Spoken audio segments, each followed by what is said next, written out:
Guys MG Hector का एक नया अपडेट जो है वो आ चुका है। इसको बहुत बड़ा फेसलिफ्ट कहना तो गलत होगा, बट हाँ, जो अपडेट्स आए हैं दीज आर एक्चुअली काउंटेबल और मजा आएगा आपको इन अपडेट्स के बारे में जानने में। हम इस वीडियो को स्टार्ट करेंगे, बट पहले प्राइसेस आपको बता दूं। 11,99,000 रुपए एक्स शोरूम इंट्रोडक्टरी प्राइसेस जो है वो आई हैं। These are limited variants only, और ये जो लिमिटेड मैं कहूँ कि गाड़ियां ही होंगी जिसके साथ में ये प्राइसेस आए हैं, एंड इसीलिए आप जल्दी से इसको बुक कर लीजिए, क्योंकि हाल फिलहाल जो टाटा सियारा आया है 11,75 के आसपास की प्राइसेस आई है, 11,70 के आसपास की प्राइसेस आई है, और ये कुछ हल्की सी ही महंगी है उससे, या मैं कहूँ कि बड़े साइज की ऐसी हुई है वो उससे। और अपडेट्स जो है फिनोमिनल। मैं बताता हूँ सबसे पहले, देखो ये जो ग्रिल है ना, ये कंप्लीटली चेंज हुई है, बहुत बड़ी सी ग्रिल है, एंड इसको जो है हेक्सागोनल पैटर्न्स के साथ में MG ने इंट्रोड्यूस करा है। और हेक्सा करके जो है वो कुछ ऐसा कोड नेम वो ग्रिल को कर रहे हैं, पूरे अपडेट को एक्चुअली कर रहे हैं। तो ये बड़ी ग्रिल जो है वो अब और भी ज्यादा चंकी क्रोम के साथ में इंट्रोड्यूस हुई है, अच्छी लग रही है। ये पैटर्न जो है पहले से ज्यादा इंप्रूव्ड लग रहे हैं। 360 डिग्री कैमरा आपको यहीं पर ऑफर होता हुआ नजर आएगा, एंड MG का ये लोगो बीच में दिया गया। अब हेडलाइट्स में कुछ बदलाव आएंगे? नहीं, उनके अंदर कोई बदलाव नहीं है, ये सेम हेडलाइट यूनिट है, और इसको जो है वो हेडलाइट एंड DRL को जो है वो स्प्लिट कर दिया गया, तो इसीलिए स्प्लिट हेडलाइट यूनिट्स भी कहते हैं। तो ये लो बीम हाई बीम के लिए ये लैंप्स यहाँ पर हैं, टर्न इंडिकेटर एंड DRL के लिए यहाँ पर, एंड नीचे फॉग लैंप यूनिट का है, ये कंप्लीटली ब्लैक किया गया है। एक पार्किंग सेंसर इधर और एक पार्किंग सेंसर इधर, और बस ये दो पार्किंग सेंसर्स हैं जो आपको एक्चुअली असिस्ट करेंगे जब आप गाड़ी को लेके चलोगे कॉम्प्लेक्स जगहों पर, ऐसे क्लस्ट्रोफोबिक सिचुएशंस में। ऊपर ये कैरेक्टर लाइंस पहले जैसी। जो दूसरा बदलाव है, these are the new alloy wheels जो यहाँ पर आ चुके हैं। हालांकि कोई भी टायर साइज में अपग्रेडेशन नहीं है, 215 सेक्शन का ही टायर इसके अंदर अभी भी आता है, एंड ये जो एलॉय व्हील्स हैं वो diamond cut, machine cut, whatever precision cut, जो भी आप कहना चाहते हो वही एलॉय व्हील्स यहाँ पर डुअल टोन ट्रीटमेंट में नजर आ रहे हैं। मैकफर्सन स्टड्स का ही इस्तेमाल किया गया है। बाकी ये ORVM हो, और ये बॉडी कलर जो आप फिलहाल देख रहे हो ये नया आया है। दो कलर इंट्रोड्यूस हुए हैं, पर्ल व्हाइट एंड ये वाला ब्लू। तो ये दो कलर के साथ में जो पुराने एग्जिस्टिंग 3-4 कलर्स थे वो भी परसिस्ट करेंगे, वो भी ऐसे के ऐसे ही रहेंगे। तो यहाँ पर भी आप क्रोम लाइन देखोगे, ये जो क्रोम लाइन है वो यहाँ पर इंट्रोड्यूस्ड है, यहाँ पर भी क्रोम लाइन है।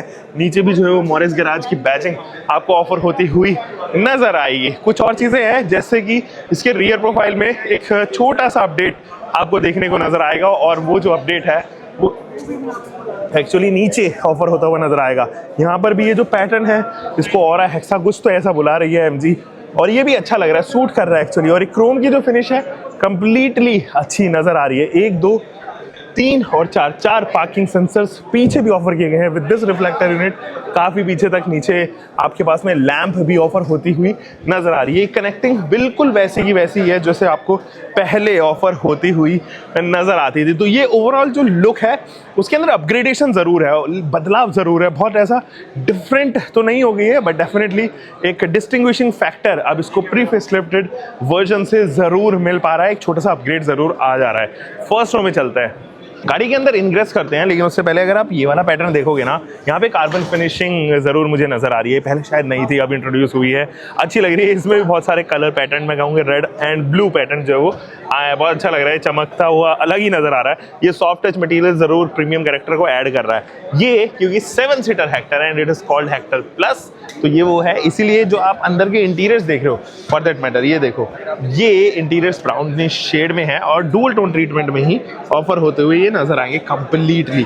लेकिन अगर आप इसको हेक्टर 5 सीटर वर्जन में खरीदते हैं तो ये बिल्कुल वाइट हो जाएंगे, तब भी डुअल टोन ट्रीटमेंट है बट वाइट लेआउट के साथ में रहेंगे। तो गाइस ये जो स्टीयरिंग व्हील है ना, इट इज सेम, मतलब कुछ ज्यादा बदलाव इसके अंदर है नहीं, ज्यादा क्या एक्चुअली बदलाव है नहीं, बट ये जो मैट पैटर्न है और ये जो सैटिन फिनिश है ये मुझे जरूर पसंद आ रही है।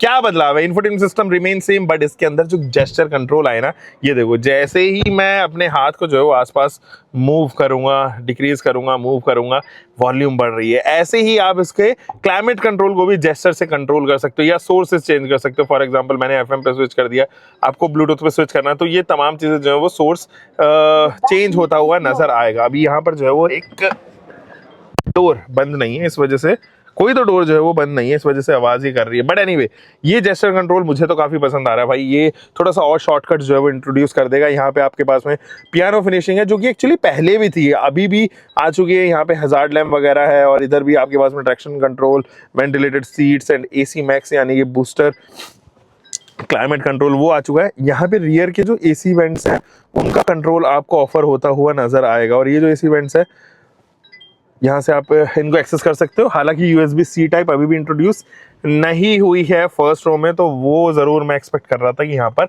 आ जाए। सेकंड रो में चलिए चेक करते हैं गाइस। MG हेक्टर प्लस है ये वैसे तो इसके अंदर थर्ड रो भी इंट्रोड्यूस हो जाती है, बट अगर आप 5 लोगों के लिए इसको कंसिडर कर रहे हो तो मेरे ख्याल में बेस्ट बाई रहेगी when it is concerned कि आपको स्पेस ज़्यादा चाहिए। स्पेस मैनेजमेंट में literally hands down to MG Hector, क्योंकि जिस तरीके का ये space management second row specially offer करती है, दैट इज फिनोमिनल। मतलब अभी भी 0 फ्लोर हम्प है, कोई फ्लोर हम्प आपको ऑफर होता ही नहीं है, जिसकी वजह से जो बीच में इंसान बैठ रहा है that also sits comfortably.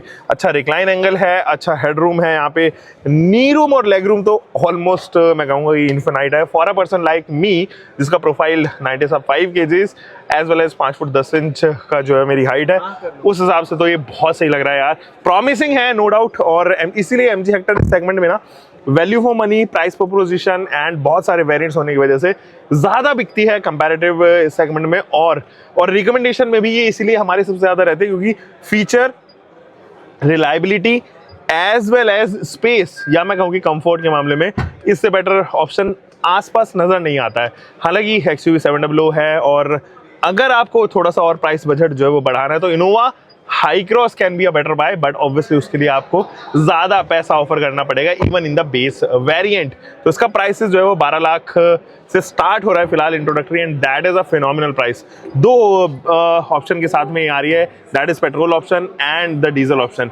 Diesel option का जो top of the line price है वो 19.5 लाख रुपीस है इंट्रोडक्टरी, और जो पेट्रोल ऑप्शन है उसका top of the line variant का प्राइस है 16.6 के आसपास जो है वो मुझे नजर आता है। तो आपका पेट्रोल का top of the line variant literally 20 lakh के अंदर आ जाता है। That is good thing about this car.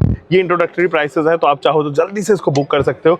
हम मिलेंगे दोस्तों एक और नई वीडियो के साथ में। आप तब तक अपना ध्यान रखें, सुरक्षित चलें, टेक केयर। हाँ एक चीज और यार, डीजल ऑटोमेटिक मैं मिस करता हूँ इस गाड़ी में स्पेशली, क्योंकि डीजल एक्चुअली फ्यूल एफिशिएंट है एंड पावरफुल है। I still remember the time जब मैं इसको लंबे सफर पे लेके गया था, तो 24 किलोमीटर पर लीटर का mileage I got on the diesel variant. हाँ the story is completely opposite when it is compare to petrol. तो पेट्रोल में शायद आपको हाईवे पे वो माइलेज ना मिले जो आपको डीजल में मिलेगा। तो diesel is highly recommended, highly powerful also, so अच्छा बाय आपके लिए रह सकता है। हम मिलेंगे एक और नई वीडियो के साथ में। आप तब तक अपना ध्यान रखिए, सुरक्षित चले, टेक केयर गाइस।